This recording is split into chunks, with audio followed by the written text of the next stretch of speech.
नमस्कार दोस्तों, मैं रोहन शर्मा स्वागत करता हूं सभी का आपके अपने चैनल ज्योतिष एंड वास्तु में। कैसे हैं आप सभी? आज हम यहां पर बात करने वाले हैं जुलाई 2025 के बारे में। जून का महीना समाप्त होने जा रहा है और जुलाई के महीने की शुरुआत होने जा रही है। जुलाई के महीने में कौन कौन से ग्रहों का प्रभाव खासकर देखने को मिलेगा, किन ग्रहों की वजह से देश और दुनिया में कोई बड़ी घटना घट सकती है, किस तरह की चीजें काफी ज्यादा प्रभावित होते हुए नजर आएंगी, कौन कौन से ग्रह अपना प्रभाव बहुत ज्यादा दिखाते हुए नजर आएंगे, सारी जानकारी मिलेगी आपको इस वीडियो में। अंत तक देखिएगा ताकि कोई भी चीज आपसे मिस ना हो जाए। जनवरी से लेकर के जून तक के बीच में हर महीने में कोई एक ऐसी घटना घटी है जिसने हमें विचलित किया है। जुलाई का महीना भी कुछ इसी तरह का होता हुआ नजर आएगा। बट एक खास चीज यहां पर जो देखने को मिलती है कि जनवरी से जून तक टाइम बहुत तेजी से निकलता हुआ नजर आया था। बहुत तेजी से हर एक चीज हमने मूव ऑन होते हुए देखी। हम आगे बढ़ते गए, हर परेशानी को झेलते गए और हर परेशानी को सामना करके, हर परेशानी की आप कह सकते हैं कि लड़ाई लड़के हम आगे सक्सेसफुली आगे निकलते गए और अपने समय को अच्छा बनाने का हमने हर संभव प्रयास किया। अब बात आती है जुलाई 2025 की कि जुलाई 2025 में किस तरह के ग्रहों का प्रभाव हमारे ऊपर ज्यादा रहेगा। मंगल और केतु का जो युति संबंध चल रहा है ये जुलाई में भी बना रहेगा और ऑलमोस्ट पूरा जुलाई ही मंगल और केतु से प्रभावित होता हुआ नजर आएगा। जुलाई के महीने में अगर हम बात करें तो 28 जुलाई को मंगल जो है वो राशि परिवर्तन करेंगे और मंगल राशि परिवर्तन करके वर्गो कन्या राशि में प्रवेश करते हुए नजर आएंगे। इट मीन्स कि पूरा ही महीना जो है 1 तारीख से लेकर के 27 तारीख तक का जो समय रहेगा, मंगल देव केतु के साथ और सूर्यदेव की राशि में ही ट्रांजिट करते हुए नजर आएंगे। सूर्यदेव अपनी राशि के नजदीक आते हुए नजर आएंगे। सूर्यदेव यहां पर ट्रांजिट करके आप देखेंगे कि 16 जुलाई को कर्क राशि में प्रवेश करेंगे। 16 जुलाई से सूर्यदेव देवगुरु बृहस्पति से अलग हो जाएंगे और बुध के साथ युति संबंध बनाते हुए, बुधादित्य योग बनाते हुए आगे बढ़ते हुए नजर आएंगे। 16 जुलाई से सूर्यदेव कर्क राशि में बुध के साथ चंद्रमा के घर में अपना प्रभाव दिखाते हुए नजर आएंगे। इसके बाद अगर एक और ट्रांजिट यहां पर देखें तो 26 जुलाई को एक और राशि परिवर्तन होगा। 26 जुलाई को जो राशि परिवर्तन होगा ये रहेगा आपका शुक्र का राशि परिवर्तन। शुक्रदेव 26 जुलाई को बुध के घर में मिथुन राशि में प्रवेश करते हुए नजर आएंगे। तो इसीलिए अगर देखा जाए तो शुक्र, बुध, सूर्य, मंगल और केतु का प्रभाव पूरे महीने हमें ज्यादा देखने को मिलेगा और ट्रांजिट में सिर्फ और सिर्फ 3 ग्रह शुक्र, सूर्य और मंगल ट्रांजिट करेंगे। सबसे पहला जो ट्रांजिट होगा वो सूर्यदेव का ट्रांजिट रहेगा और सूर्यदेव का ये ट्रांजिट डेफिनेटली काफी ज्यादा इंपॉर्टेंट रहेगा क्योंकि सूर्यदेव 2 वजहों से अपना प्रभाव बदलते हुए नजर आएंगे। पहला, सूर्यदेव चंद्रमा के घर में जा रहे हैं और देवगुरु बृहस्पति से अलग हो रहे हैं। तो एक तो देवगुरु बृहस्पति से बिछड़ने का गम हो गया, वहीं पर सूर्यदेव कुछ ही समय के बाद अपने घर में प्रवेश करेंगे तो उसकी भी एक एक्साइटमेंट का पीरियड यहीं से शुरू होता हुआ नजर आएगा। इसीलिए सूर्यदेव का ये ट्रांजिट बहुत ज्यादा महत्वपूर्ण रिजल्ट देता है।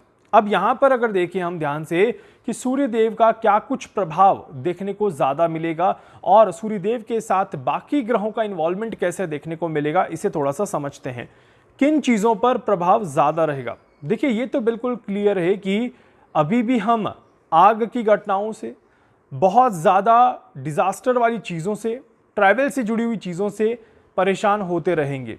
ऐसा नहीं है कि चीजें खत्म हो जाएंगी, ऐसा नहीं है कि चीजें अच्छी होना शुरू हो जाएंगी। तो इसीलिए हमें यहां पर भी अभी भी थोड़ा सा संभल कर रहना है। कहते हैं कि सूर्यदेव जब भी कर्क राशि में ट्रांजिट करते हैं तो धरती के अंदर गर्मी बढ़ जाती है। धरती के अंदर गर्मी बढ़ने की वजह से 3 चीजें देखने को मिलती हैं। सड़कों में दरारें आना। अब सड़कों में दरारें किस वजह से आ सकती है? पहला, कोई बहुत बड़ा भूकंप हो जिसकी वजह से सड़कों पर दरारें आ जाए, कोई बहुत बड़ा ज्वालामुखी विस्फोट हो जिसकी वजह से पृथ्वी भूकंपन हो जाए और सड़कों में दरारें आ जाएं, और या फिर आप देख सकते हैं कि किसी बड़ी इमारत का एकदम से धराशायी हो जाना, किसी बड़े स्ट्रक्चर का, बने हुए स्ट्रक्चर का एकदम से खराब हो जाना। तो इस तरह की दिक्कतें, परेशानियां ज़्यादा देखने को मिलती हैं। इस वजह से सूर्यदेव का कर्क राशि में प्रवेश करना इन चीज़ों पर ज़्यादा परेशान करता है। कहते हैं कि सूर्यदेव का कर्क राशि में आना भूमि में सुधार की संभावनाओं को पैदा करता है। अब सुधार कहीं कभी होगा जब चीज़ें खराब होंगी। इस वजह से सूर्यदेव का ये जो इंपॉर्टेंट ट्रांजिट रहेगा, ये काफ़ी ज़्यादा बड़े लेवल पे प्रभाव देता हुआ नजर आएगा। दूसरे एंगल पर अगर हम देखें तो क्योंकि मंगल और केतु साथ में हैं, भूकंप की टेंडेंसीज बढ़ सकती है। जुलाई के महीने में भूकंप की संभावनाएं और भूकंप की फ्रिक्वेंसीज, श्रृंखलाएं काफ़ी ज़्यादा देखने को मिलेंगी। इसके अलावा जुलाई के महीने में हमें भूकंपन के साथ साथ ज्वालामुखी विस्फोट भी काफ़ी ज़्यादा देखने को मिलेंगे। सुनामी अलर्ट जुलाई के महीने में आने की पूरी इक्वेशन यहाँ पर दिखाई देती है। इसके अलावा यहाँ पर देखा जाए तो बहुत ज़्यादा भारी, आप कह सकते हैं, जनधन की हानि जुलाई के महीने में दिखाई देती है। कुछ बड़ी स्थिति ऐसी हो जाए जिससे कि कोई बहुत बड़ा हादसा हो, कोई बहुत बड़ी घटना घटे और वहां पर बहुत सारे लोगों का इकट्ठा होना हो, इस तरह के योग काफ़ी ज़्यादा दिखाई देते हैं। ये समय किसानों के लिए भी अच्छा नहीं आता, फसलों के लिए बिल्कुल अच्छा समय नहीं है और कहा जाता है कि किसान कष्ट में अपनी फसलों को देखता है। मौसम की वजह से फसलों को काफ़ी ज़्यादा नुकसान होता है। इस तरह के भी योग यहाँ पर बनते हैं और इसी वजह से एक चीज़ कही जाती है कि फसलों में सुधार इस समय में रखना बहुत ज़्यादा ज़रूरी है। मौसम की वजह से आपको महंगाई का सामना करना पड़ सकता है, फसलों में आप कृषि उत्पादन में कमी देख सकते हैं, इस तरह के योग बनते हैं। और पानी को लेकर के कोई समस्या आ जाए, पानी को लेकर के कहीं अभाव देखने को मिले या कहीं पर अतिवृष्टि, बाढ़ जैसी स्थिति हमें जुलाई के महीने में देखने को मिले, तो इस तरह के भी योग यहां पर बनते हैं। इस समय में कोई विद्रोह की घटना किसी गलत निर्णय की वजह से शुरू हो सकती है।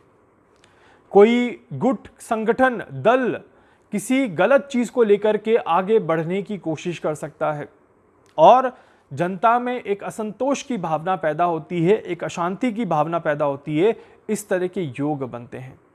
अब देखते हैं कि जुलाई के महीने में कौन कौन सी तारीखें जो हैं वो काफ़ी ज़्यादा हाईलाइटेड होते हुए नजर आएंगी, काफ़ी ज़्यादा परेशान करते हुए नजर आएंगी। मैं ये जो तारीखें बता रहा हूँ ये एक घटनाओं के आधार पर बता रहा हूँ, ट्रैवल के आधार पर नहीं बता रहा, इस बात का ध्यान रखिएगा। ट्रैवल के लिए ऑलरेडी मैंने डिटेल्स दे दिया है, आप उन डिटेल्स को जा करके देख सकते हैं। जुलाई के महीने में जब सूर्यदेव पहले ट्रांजिट के बाद आगे बढ़ेंगे, क्योंकि 1 तारीख से 15 तारीख तक की इक्वेशंस तो मैं आपको दे चुका हूं, 15 तारीख के बाद की हम यहां पर बात कर रहे हैं, तो यहां पर हम देखते हैं कि 17 तारीख काफ़ी ज़्यादा हाईलाइटेड रहेगी, काफ़ी ज़्यादा परेशान करने वाली रहेगी। इस तरह के योग बनते हैं। 19 तारीख भी जुलाई के महीने में थोड़ी सी ट्रबल लेकर के आ सकती है। 19 और 22 तारीख, ये 2 ऐसी तारीखें हैं जहां पर अगर कोई बड़ा हादसा होता है तो वो आने वाले समय में और बड़ी घटना को लेकर के आएगा। इस तरह के योग बनते हैं। इसके अलावा जुलाई के महीने में by end of the July काफ़ी ज़्यादा ट्रबलसम मंथ रहेगा, काफ़ी ज़्यादा अनस्टेबिलिटी का माहौल जुलाई के एंड में देखने को मिलेगा। 25 तारीख से लेकर के 30 तारीख तक का समय जो रहेगा वो डिसबैलेंसिंग टाइम दिखाता है, असंतोष, काफ़ी ज़्यादा क्राइसिस, काफ़ी ज़्यादा परेशानियां या इस समय में मन में किसी तरह का शोक उत्पन्न होना, इस तरह की योग भी यहां पर बनते हैं। जुलाई में शुरुआत के 15 दिन बहुत धीरे धीरे जाते हुए नजर आएंगे, बहुत मुश्किल से समय आगे बढ़ता हुआ नजर आएगा। 15 दिन के बाद धीरे धीरे समय जल्दी खिसकना शुरू करेगा एंड 24 जुलाई के बाद आप देखिएगा एंड ऑफ द जुलाई कितनी स्पीड से निकलता है और पलक झपकते ही जुलाई का महीना खत्म हो जाएगा। इस तरह के योग बनते हैं। जुलाई के महीने में आप सभी को संयम रखना है, शांत रहना है, आराम आराम से चीज़ें करनी है, किसी भी तरह की जल्दबाजी नहीं करनी है, इस बात का ध्यान रखिएगा। बाकी 12 राशियों के लिए जुलाई का महीना कैसा जाएगा इसके ऊपर मैं कैलकुलेशन कर रहा हूँ, आपको बहुत जल्दी इसका वीडियो भी देखने को मिल जाएगा। तब तक के लिए वीडियो को लाइक कर दीजिएगा, चैनल को सब्सक्राइब कर दीजिएगा, बेल आइकन पे ज़रूर से क्लिक करिएगा। कुछ भी पूछना चाहते हैं, जानना चाहते हैं, अपने बारे में कुछ भी समझना चाहते हैं, आप मुझसे संपर्क कर सकते हैं। मैं पूरी कोशिश करूंगा आप सभी की हर संभव मदद यहां पर कर सकूं। धन्यवाद।